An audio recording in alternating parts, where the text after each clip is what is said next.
Payg'ambarimiz sallallohu alayhi vasallam aytadilarki, kim bozorga kiryatib la ilaha illalloh vahdahu la sharika lahu lahul mulku va lahul hamd yuhyi va yumit va huwa hayyun la yamut biyadihil khayr va huwa ala kulli shay'in qodir deb o'qisa, ixlos bilan unga millionta savob yoziladi, millionta gunohi o'chiriladi va darajasi million marta ko'tariladi deydi.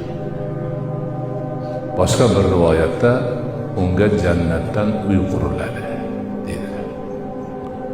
Haligi gapda, ya'niki Allohning o'zidan ibodatga sazovor zot yo'q, u zot tirikdir, qayyumdir deb Allohning sifatlarini aytib kirgan odam, shunga iymon keltirgan odam bozorda yolg'on gapirmaydi, birovni aldamaydi, shaytonning vasvasasiga uchmaydi, sog' kirib sog' chiqadi.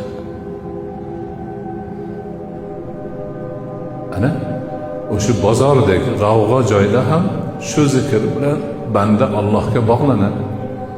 Allohni ko'rib turgandek harakat qiladi. Bo'lmasa Alloh uni ko'rib turganiga ishonib, Alloh meni ko'rib turibdi, gapimni eshitib turibdi, amalimni hisobini qilib turibdi, shuning uchun yolg'on gapirmay, aldamay, yomonlikka o'tmay deb o'zini eplab to'g'ri yo'l bilan kirib, to'g'ri yo'l bilan bozordan chiqadi.